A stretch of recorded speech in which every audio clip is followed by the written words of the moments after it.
بسم اللہ الرحمن الرحیم۔ السلام علیکم ناظرین، آپ یوٹیوب اور فیس بک چینل دیکھ رہے ہیں، میں رانا عزیر ہوں۔ ناظرین، عمران ریاض خان پاکستان کی صحافت کی بہت بڑی اور توانا آواز جو کل پاکستان چھوڑ گئے، اور یہ بڑی ہی افسوسناک خبر تھی کہ عمران ریاض کی جان کو خطرہ تھا۔ وہ پچھلے ایک مہینے سے چھپتے پھر رہے تھے اور کبھی کے پی کے میں ان کی لوکیشنز کو گنڈا پور حکومت کی جانب سے شیئر کیا جاتا رہا، حالانکہ عمران ریاض کا جو نظریہ آپ کے سامنے ہے اور گنڈا پور نے جو منافقت دکھائی اس پورے معاملے کے اندر، وہ سارا کچھ بھی آپ نے ان کی وائس جو لیک ہوئی تھی اس میں دیکھ لیا۔ اب عمران ریاض خان پاکستان سے تو چلے گئے، ارشد شریف شہید بھی اسی طرح سے پاکستان سے گئے تھے دبئی، اور دبئی سے آگے کینیا، پھر ان کو وہاں پر شہید کر دیا گیا تھا۔ اب عمران ریاض پر بھی قاتلانہ حملے کی اطلاع سامنے آ رہی ہے۔ اب یہ خبر دینے والے کون ہیں اور کیسے جناب یہ کہا گیا کہ عمران ریاض پر قاتلانہ حملہ ہوا ہے، حملہ آور کون نکلے ہیں، کیسے حملہ ہوا، اور پھر اس پورے معاملے کو کیسے پلاٹ کیا گیا، وہ خبر جو میڈیا پر ابھی تک رپورٹ نہیں ہوگی۔ ارشد شریف شہید کی خبریں بھی اسی طرح سے میڈیا پر رپورٹ نہیں ہو رہی تھیں۔ جس حال کے اندر ارشد شریف صاحب زندگی گزار رہے تھے، میں نے اس کو رپورٹ کیا تھا، میں ان کے گھر پر موجود تھا، میں نے ساری چیزیں آپ کو اس وقت بھی رپورٹ کر رہا تھا اپنے چینلز کے ذریعے۔ اب عمران ریاض خان کی زندگی کو خطرہ ہے۔ تمام تفصیلات جو ہیں میں نے آپ کے سامنے آج کے اس ویلاگ کے اندر رکھنی ہے، ان کے حملے کے حوالے سے، اور پھر ہائی لیول کے اوپر ہنگامی رابطے شروع ہو گئے ہیں۔ جناب، ایک بڑی طاقتور شخصیت نے پاکستان میں رابطہ کیا ہے، اور یہ ایسا رابطہ ہے کہ آپ یقین کریں کہ اس رابطے کے بعد زمین کانپ گئی ہے اسلام آباد والوں کی، ہوش اڑے ہوئے ہیں، اسلام آباد والوں کی چیخیں نکلی ہوئی ہیں، جو اس وقت جعلی سرکار کی بیانیے کی دھجیاں اڑا کے رکھتی ہیں اس شخص نے، اور جعلی سرکار کے ہاتھ پاؤں پھولے ہوئے ہیں۔ یہ معاملہ کیا ہے، اس حوالے سے بھی میں نے آپ کے سامنے کچھ امپورٹنٹ ڈیٹیلز رکھنی ہے، لیکن آگے بڑھنے سے پہلے آپ سب سے درخواست کے چینل کو ضرور سبسکرائب کریں، بیل آئیکن کو دبا دیں، آنے والی تمام تر اپڈیٹس آپ کی خدمت میں بر وقت پیش ہوتی رہیں۔ ناظرین، اس وقت پی ٹی آئی اور اسٹیبلشمنٹ کے مابین کچھ رابطے جو ہیں وہ ہو رہے ہیں۔ اب یہاں پر سینیٹر رہے سابق پاکستان مسلم لیگ نواز سے ان کا تعلق ہے، مشاہد حسین سید صاحب، بڑے جو ہیں وہ پڑھے لکھے سیاستدان ہیں، منجے وہ سیاستدان ہیں۔ وہ کہتے ہیں کہ اس وقت مذاکرات کی نیٹ پریکٹس ہو رہی ہے، اصل مذاکرات تو بعد میں ہوں گے نا، جو ہمارے طاقتوروں نے کرنے ہیں، یعنی کہ جو پس پردہ مذاکرات ہو رہے ہیں۔ یہی بات میں آپ کو کہہ رہا ہوں کہ مذاکراتی کمیٹیوں کا تو کھیل کھیلا جا رہا ہے، اصل مذاکرات وہ ہیں جو پس پردہ ہو رہے ہیں۔ تو موجودہ حکومت شاہد افریدی کی طرح کھیل رہی ہے، جو چھکے چوکے لگانے کی شوق میں کسی بھی وقت آؤٹ ہو سکتی ہے۔ عمران خان حنیف محمد کی طرح آہستہ آہستہ لمبی اننگز کھیل رہے ہیں، انہیں آؤٹ کرنا بہت مشکل ہے۔ یہ تو مشاہد حسین سید صاحب پڑھی لکھی بات کرتے ہیں، ان کے رابطے بہت طاقتوروں کے ساتھ بھی ہیں۔ جب وہ یہ کہہ رہے ہیں کہ حنیف محمد کی طرح ان کو بھی آؤٹ کرنا مشکل ہے، تو عمران خان صاحب کو آپ پاکستان کی سیاست سے آؤٹ نہیں کر سکتے۔ حکومت نے مطالبہ کیا پی ٹی آئی سے کہ آپ سول نافرمانی کی تحریک جو ہے اس کی کال کو مسترد کر دیں۔ خان صاحب نے کہا کہ جناب آپ اس کو ختم کر دیں۔ خان صاحب نے اس مطالبے کو مسترد کر دیا۔ اب پی ٹی آئی کی جانب سے اس پر اپنا باقاعدہ بیان سامنے آیا ہے۔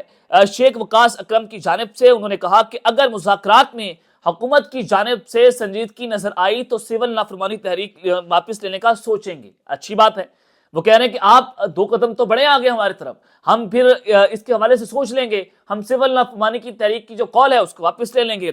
جیو نیوز پر انہوں نے بیٹھ کر گفتگو کی اور کہا کہ پارٹی کے چیئرمین عمران خان نے بیرسٹر گوہر، سلمان اکرم راجہ اور مجھے عالمی امور پر بات کرنے کی ہدایت دی ہے۔ عمران خان نے کہا کہ مذاکرات میں اپنے 2 بنیادی نکات پر کوئی سمجھوتہ نہیں کریں گے، جن میں پہلا مطالبہ عمران خان سمیت سیاسی قیدیوں کی رہائی، اور اس کے علاوہ ہمارا دوسرا مطالبہ 9 مئی اور 26 نومبر کے واقعات پر جوڈیشل کمیشن کا قیام ہے۔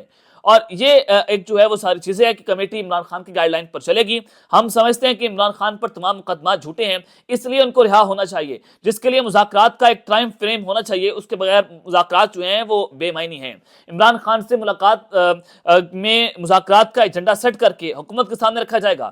عمران خان سمیت تمام قیدیوں کی رہائی پر ہم سمجھوتہ نہیں کریں گے۔ یہ پاکستان تحریک انصاف والوں کا ایک رد عمل ہے۔ لیکن جناب، میں آپ کو بتانا چاہتا ہوں کہ ایک ہائی لیول پر رابطہ ہوا ہے۔ ہائی لیول جب رابطہ کہتا ہوں کہ اس کے بعد حکومت کی اس وقت جئی تئی پھیر گئی ہے، جعلی سرکار کے ہاتھ پاؤں پھولے ہوئے ہیں۔ دیکھیں، ٹرمپ انتظامیہ نے جعلی سرکار کو تباہ برباد کر دیا ہے۔ رچرڈ گرنل سے انہوں نے پنگا لے لیا، یہ چھیڑ بیٹھے رچرڈ گرنل کو، اور اس نے ان کی ایسی کی تیسی کر کے رکھ دی ہے اور ان کی چیخیں اس شخص نے نکلوا کر رکھ دی ہیں. پہلے ٹویٹس تک کام تھا اور کہا گیا کہ رچرڈ گرنل کا جو ٹویٹر اکاؤنٹ ہے وہ تو فیک ہے, اس کو تو وہ جو جبران الیاس ہے وہ ہینڈل کرتا ہے. یعنی کہ اس طرح کی اسپیکولیشنز ہوئی.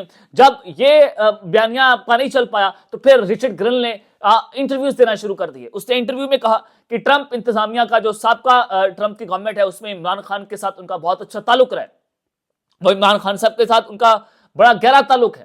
یہ انٹرویو میں وہ بات کر رہے ہیں. فاکس چینل کو انہوں نے انٹرویو دیا, سی این این کو انٹرویو دیا کہ جب رچرڈ گرنل جو پہلے کی ٹرمپ انتظامیہ میں جناب بہت اہم پوسٹ کے اوپر ہیں, یہ کچن کیبنٹ کا حصہ ہے ڈونلڈ ٹرمپ کی, اور اب بھی وہ خصوصی مشن پر ایلچی مقرر ہو گئے ہیں ٹرمپ انتظامیہ کی طرف سے. 20 جنوری کو اپنے عہدے کا حلف لے لیں گے. تو آپ یہاں سے اندازہ کریں کہ اس چیزیں کتنی خطرناک حکومت کے لیے ہوتی چلی جا رہی ہیں. اور یہاں تک کہ انہوں نے ایلان مسک جو ٹویٹر ایکس کے سی ای او ہیں, ان کے مالک ہیں, ان سے بھی مطالبہ کیا کہ پاکستان میں وہ اسٹار لنکس پر کام لانے پر جو ہے وہ اس پر کام کریں. تو اب شیزا فاطمہ جو آئی ٹی کی منسٹر ہیں, انہوں نے بھی اس کی تصدیق کر دی ہے. وہ کہتی ہیں کہ اسٹار لنک نے پاکستان میں لائسنس کے لیے درخواست دے دی ہے.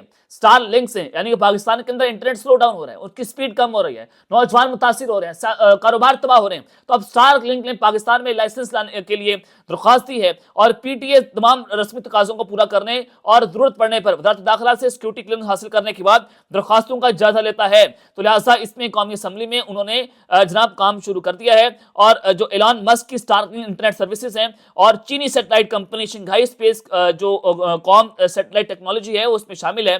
تو یہ چیزیں ہیں جس پر کام اس وقت جاری ہے. تو اب دیکھتے ہیں کہ جو مطالبہ ایلان مسک سے کیا گیا اور ایلان مسک نے پاکستان سے رابطہ کیا ہے, تو اس رابطے کی جناب یہ تصدیق ہو چکی ہے. اور رچرڈ گرنل کے ٹویٹر اکاؤنٹ سے ٹویٹس کی جا رہی ہیں حقیقی آزادی کی, عمران خان کے نعرے کی تصدیق ہو رہی, وہ نعرہ لگا رہے ہیں. پھر انہوں نے کہا کہ تیرا یار میرا یار, قیدی نمبر 804, انگلش میں ٹویٹ کیا your friend my friend person number 804. اپنے آفیشیل ٹویٹر اکاؤنٹ ہینڈل سے وہ اپنے جو ان کے انٹرویوز ہیں وہ شیئر کر رہے ہیں. تو اس سے نظر آتا ہے کہ عمران خان کو آپ جیل کے اندر زیادہ لمبے عرصے تک جناب نہیں رکھ سکتے ہیں. تو یہ ایک بڑی جو ہے وہ حکومت کے لیے پریشانی کی صورتحال بن گئی ہے.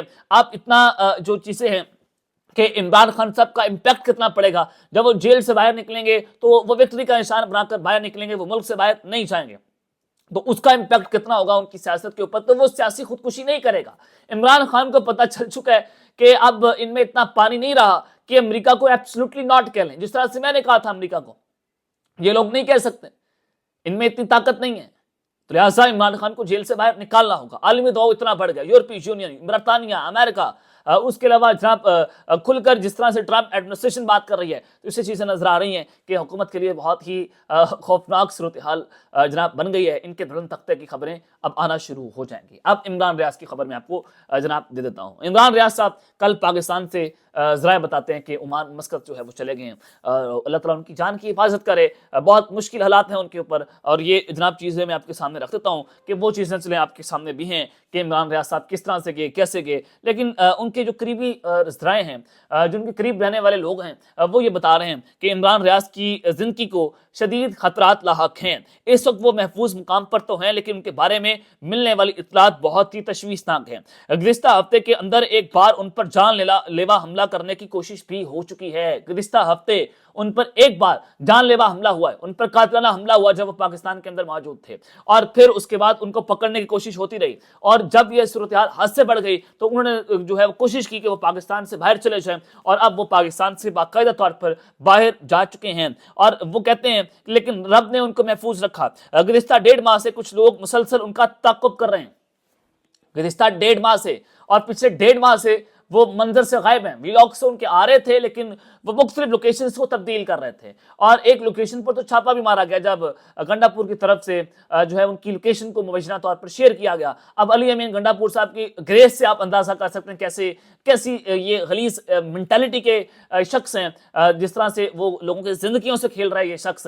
اس کے اوپر پرچہ ہونا چاہیے عمران ریاض کے قتل کے اوپر, کہ یہ چیزیں جو ہیں وہ شیئر کر رہے تھے آگے لوگوں کو. اور پھر جناب عمران ریاض اس وقت بالکل انہی حالات میں ہیں جس طرح سے ارشد شریف کینیا کے اندر اپنے حالات گزار رہے تھے, اور ان کو کینیا میں کس طرح سے بے دردی کے ساتھ قتل کر دیا گیا تھا, شہید کر دیا گیا تھا. بالکل وہی حالات آج عمران ریاض کے لیے ہیں. ان کے گرد گھیرا تنگ ہو گیا جناب, ان کے لیے زمین کو تنگ کر دیا گیا ہے, اور ان کی کی زندگی کو بھی وہی خطرات ہیں جو ارشد شریف کی زندگی کو لاحق تھے۔ تو اللہ تعالیٰ ان کی خیر فرمائے، اللہ تعالیٰ ان کی جان کی حفاظت کرے۔ تو یہ پاکستان ہے، یہ ہمارا ملک جس میں آئین اور قانون ہے۔ جناب آج عمران، پہلے ارشد شریف کے ساتھ سارا کچھ ہوا، اب عمران ریاض خان وہ سارا کچھ کر رہے ہیں۔ اللہ تعالیٰ ان کی حفاظت کرے، جہاں پر بھی رہیں وہ جناب با حفاظت رہیں۔ اب تک کے لیے اتنا ہی، اپنا خیال رکھیے گا، اور اس لمحہ اپنے لازمی ہے لکھنے لانے کے بعد پاکستان زندہ باد۔